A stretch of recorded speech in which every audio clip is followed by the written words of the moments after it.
Bahwa jalan terbaik untuk merubah keadaan itu adalah pendidikan, sekolah, ya kan? Sebenarnya yang membebani orang itu sebenarnya hanya satu, gengsi. Tempat terbaik untuk melakukan kegiatan ibadah itu adalah masjid. Ya. Kalau mau hidup kita itu berkah dunia akhirat, ya, ke masjid, sholat 5 waktu, disitulah tempat terbaik. Jadi, saya Pak Komi, gitu ya. Saya memang berasal dari pedalaman Sumatera itu ya. Saya memang kebetulan dari kecil sudah terbiasa susah, ya kan. Jadi karena memang ya sekitar tahun 80-an itu kan anak-anak muda kan nggak seperti yang sekarang itu. Jadi saya di Sumatera itu persisnya di daerah Kabupaten Muara Enim. Nah, kerjaan hari-hari anak-anak sana itu ya di sawah, bantu orang tua dan lain sebagainya. Nah, lalu kemudian karena situasi seperti itu, tentu satu-satunya cara yang terbaik itu adalah kita harus berpikir bagaimana cara kita merubah keadaan agar kita kehidupan ke depan lebih baik. Nah, lalu sampai hari ini ya saya merasa bahwa jalan terbaik untuk merubah keadaan itu adalah pendidikan, sekolah, ya kan? Tetapi di saat yang bersamaan karena keterbatasan biaya dan lain sebagainya, tentu kita tidak bisa mengandalkan orang tua. Jadi satu-satu cara adalah kita harus bekerja sendiri, mencari uang untuk bagaimana menjadi kita bisa lebih bisa membiayai sekolah. Nah, sehingga dari situ pengalaman yang menarik sekaligus mungkin bisa menjadi inspirasi dan banyak orang mungkin tidak tahu kalau ngelihat keadaan yang sekarang itu. Yang pasti saya setelah menyelesaikan tamat SMA, saya merantau ke Jakarta. Pekerjaan saya di Jakarta pernah jadi kuli bangunan, pernah jadi kuli panggul di Tanjung Priok, pernah jadi kondektur bis Kopaja di Jakarta itu hampir 2 tahun. Tetapi satu hal yang menarik bahwa walaupun kehidupan keras di Jakarta, saya selalu berusaha untuk mendekatkan diri kepada Yang Kuasa. Karena itulah satu-satunya yang bisa melindungi kita. Sehingga saya lama tinggal di masjid, jadi takmir, dan lain sebagainya di Jakarta. Nah lalu beberapa, 2 tahun saya di Jakarta, merasa wah ternyata kalau kita datang ke Jakarta itu tanpa memiliki skill, tanpa pendidikan yang baik, itu juga akan tergilas dengan sendiri karena kerasnya Jakarta. Sehingga saya waktu itu memutuskan untuk kebetulan ada ruang untuk menjadi TKI. Saya pernah jadi TKI. Nah, saya jadi TKI 2 tahun di Malaysia itu. Tapi niat saya cuma satu. Saya bukan seperti TKI-TKI yang lain. Kalau TKI yang lain itu dapat uang nanti dihabiskan. Saya tidak. Saya ingin bagaimana dengan uang saya bekerja di sana untuk sekolah, ya kan? Alhamdulillah berkat kerja keras 2 tahun terkumpul uang, saya pergi ke Jogja, kuliahlah di Jogja, ya kan. Nah singkat cerita, alhamdulillah saya mampu menyelesaikan kuliah, selesai S1, lalu kemudian melanjutkan S2, ya kan. Lalu setelah itu saya mencoba untuk bekerja. Nah tetapi pada akhirnya saya merasa bahwa kalau misalnya saya bekerja itu di pekerjaan formal, saya merasa untuk apa saya sekolah tinggi-tinggi kalau saya tidak bisa berbuat atau membantu orang lain? Karena bagaimanapun kalau misalnya saya itu katakanlah bekerja formal, misalnya saya jadi dosen atau jadi pegawai negeri atau pegawai apa saja, itu hanya untuk saya sendiri. Tidak bisa saya membantu orang lain. Maka itu saya memutuskan untuk benar-benar berkarir dari bawah. Kira-kira itu.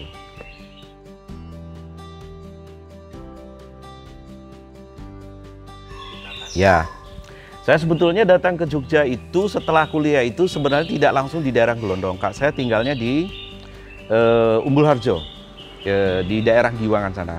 Nah, tetapi waktu itu ketika saya memutuskan untuk masuk di dunia swasta, dunia bisnis, tentu kita membutuhkan lahan yang cukup, yang belum begitu mahal. Nah, sementara kalau misalnya saya tinggal atau membeli lahan di kota, di tengah kota itu selain harganya sudah sangat mahal, yang kedua itu adalah yang pasti tidak akan terlalu luas karena sudah rata-rata sudah habis gitu ya.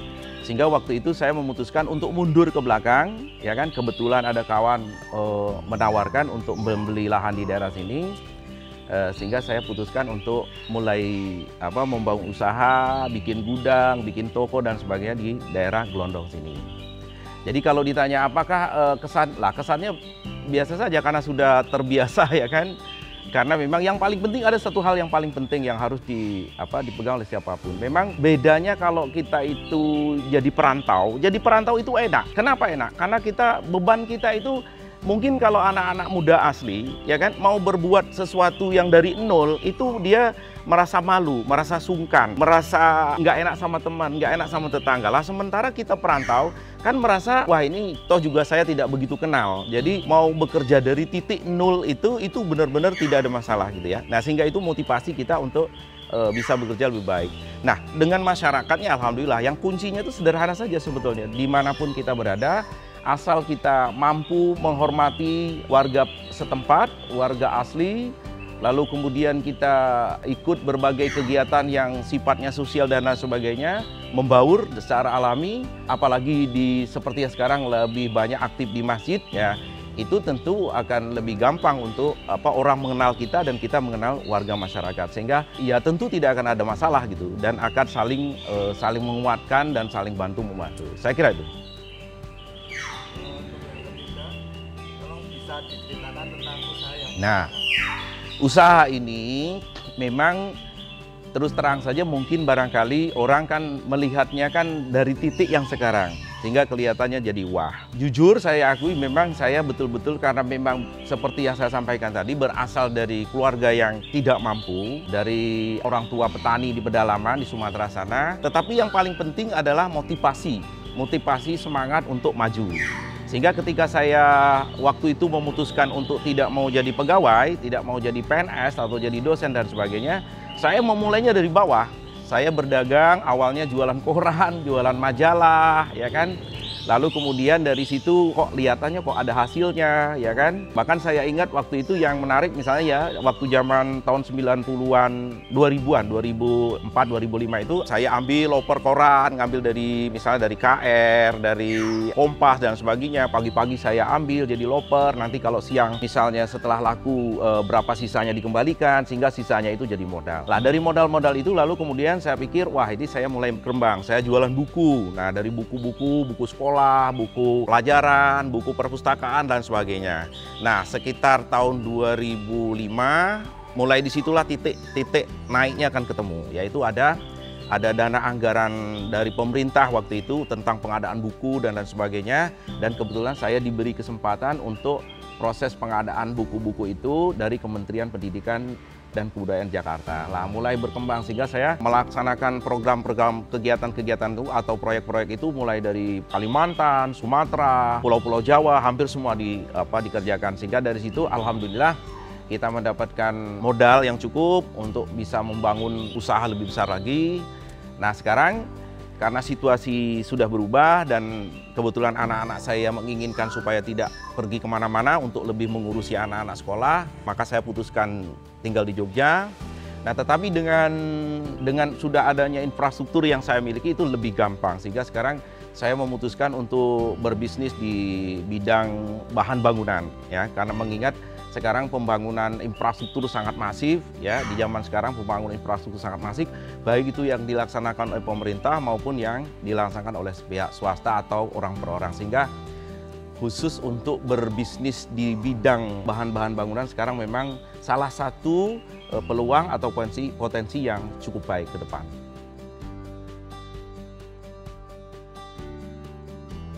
Ya.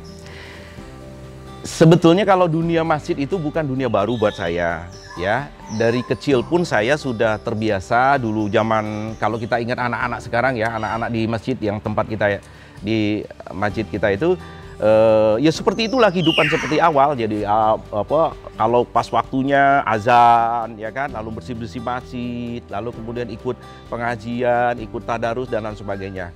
Tetapi memang kalau ditanyakan sekarang ini, ya memang karena bagaimanapun sekarang kita sudah memasuki usia 50 tahun. Usia 50 tahun itu ya ibaratnya matahari itu sudah condong ke arah barat, sudah mulai sore ini hari. Jadi ingat, dunia itu sampai kapanpun mau dikejar tidak akan selesai. Sehingga saya berpikir bahwa sudah waktunya saya untuk ini berjalan apa adanya, bisnis berjalan apa adanya, anak-anak berkembang apa adanya. Tetapi bagaimanapun kita sebagai subjek manusia tetap harus mempersiapkan diri supaya nanti jangan hanya berpikir sukses di dunia, tapi yang paling penting itu adalah kita harus sukses di akhirat. Nah, tidak ada jalan lain. Memang satu-satunya yang terbaik itu adalah kita harus lebih banyak melakukan ibadah-ibadah, dan itu di masjid, ya kan? Dan tempat terbaik untuk melakukan kegiatan ibadah itu adalah masjid, ya. Saya kira memang sebaiknya memang kalau orang sudah memasuki usia-usia kepala 5 itu memang saran saya memang sebaiknya memang kita akan lebih banyak lagi mendekatkan diri, dan salah satunya di masjid.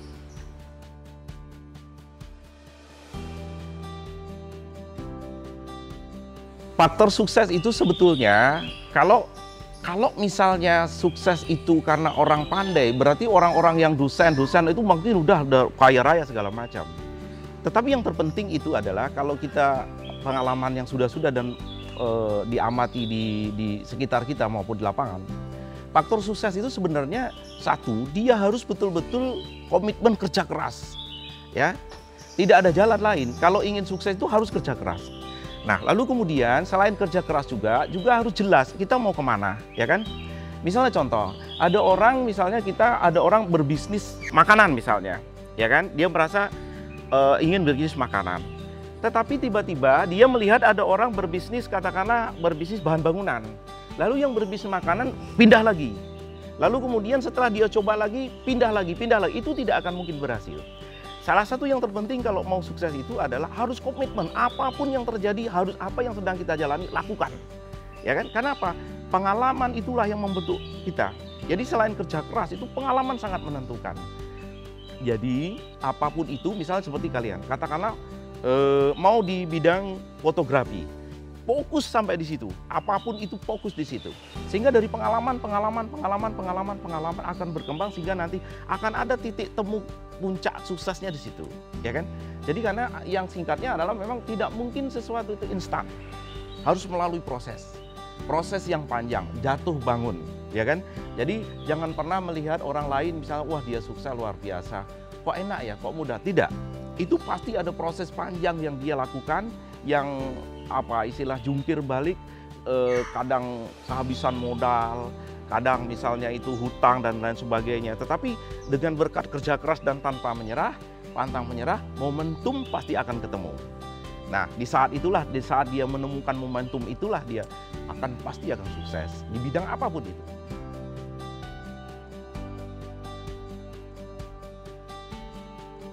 Nah, kebiasaan-kebiasaan yang biasa umum ya kalau orang yang mau maju itu gini.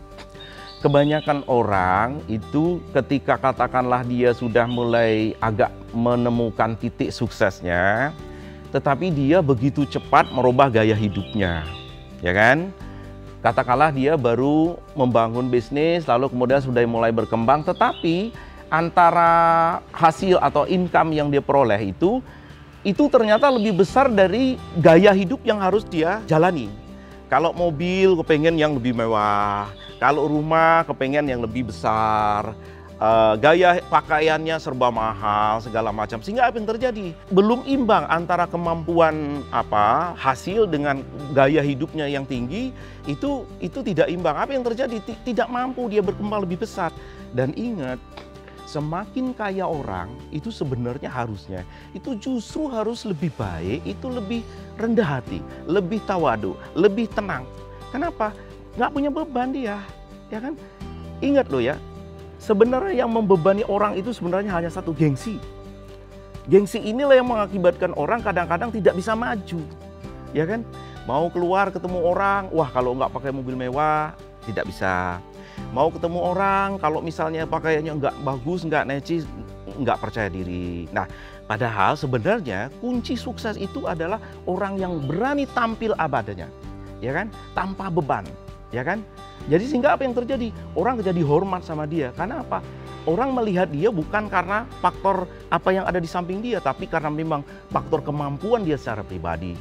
Itu saja.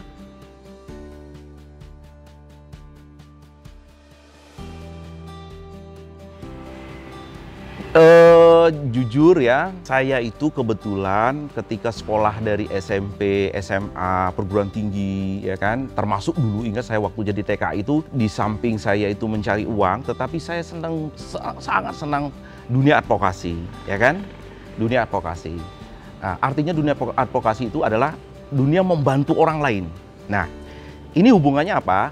Nah, ketika waktu saya menyelesaikan kuliah, saya merasa loh kok kayaknya saya kurang pas. Karena waktu itu jurusannya tidak pas, ya kan. Sehingga apa yang terjadi? Saya merasa kalau seandainya dulu saya itu misalnya jadi seorang pengacara misalnya kan, tentu lebih banyak yang bisa saya bantu.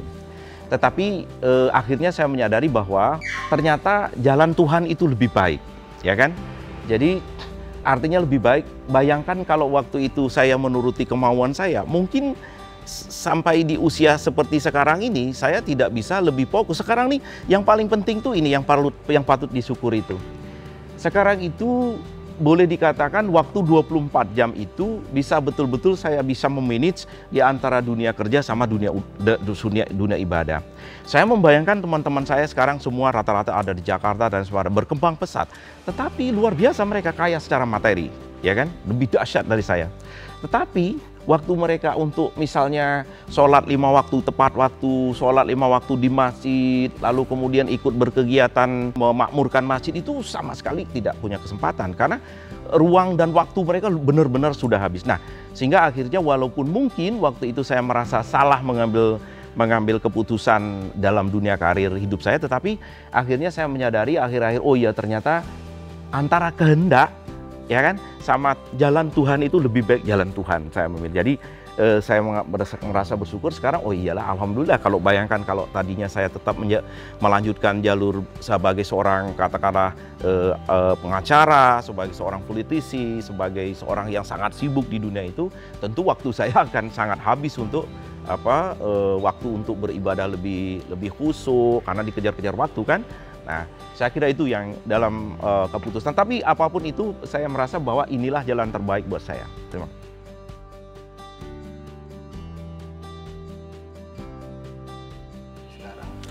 Ya, jadi siapapun orang akhirnya itu yang terbaik dalam hidupnya itu adalah memang keseimbangan antara dunia dan akhirat, ya kan?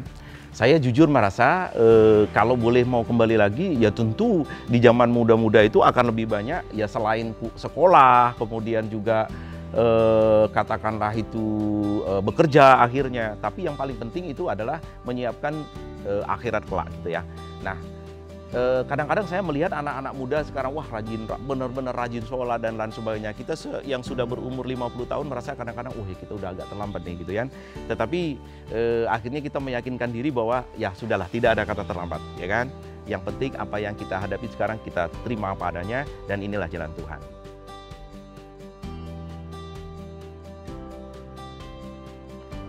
Ada, saya yang penting adalah dari dulu, kapanpun, dimanapun, pertama saya harus berguna buat orang lain, walaupun kadang-kadang orang lain tidak mengerti itu.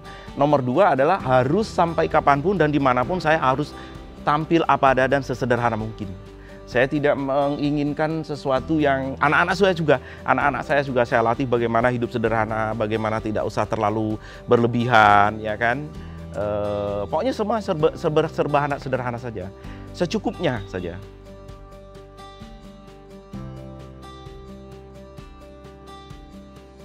Nah, satu hal yang paling penting bagi anak-anak muda itu ya, tidak ada jalan yang terbaik ya. Saya sudah mencoba melakukan survei kecil-kecilan. Tidak ada jalan terbaik bagi anak-anak ya, kecuali pendidikan. Ya. Kalau ingin merubah nasib itu pendidikan. Walaupun mungkin katakanlah orang tuanya tidak mampu, katakanlah itu, dia harus mampu berusaha. Apalagi zaman sekarang sudah sangat terbuka, ya kan? Cari beasiswa, yang penting itu motivasi untuk benar-benar berpendidikan. Bagi yang sudah terlanjur misalnya tamat SMA bekerja, jangan lupa lanjutkan pendidikan. Kan apalagi tinggal di Jogja ya kan, kuliah malam bisa ya kan, atau yang hari weekend itu juga bisa, banyak perguruan tinggi atau malah UT dan lain sebagainya. Itu lebih. Yang kuncinya adalah tidak ada jalan lain. Satu-satunya adalah yang untuk merubah nasib akan lebih baik itu adalah kita pendidikan lebih baik.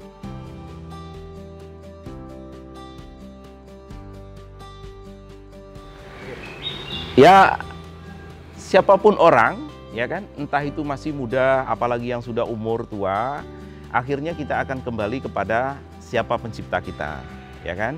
Nah, sehingga tidak ada jalan lain, ya kan, kalau mau hidup kita itu berkah dunia akhirat, ya ke masjid, sholat 5 waktu, disitulah tempat terbaik. Jadi bagi yang sekarang katakanlah yang masih malas-malas, dan ingat, satu pengalaman yang sering saya kasih tahu ke teman-teman, katakanlah sholat 5 waktu.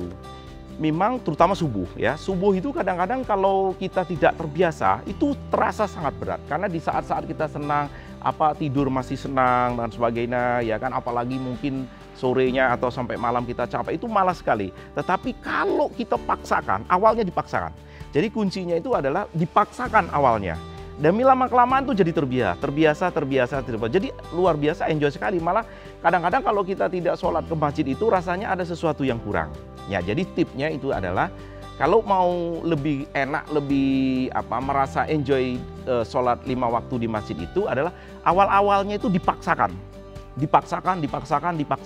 Sehingga lama-kelamaan jadi enak, akhirnya sudah mulai terbiasa. Saya kira itu ya.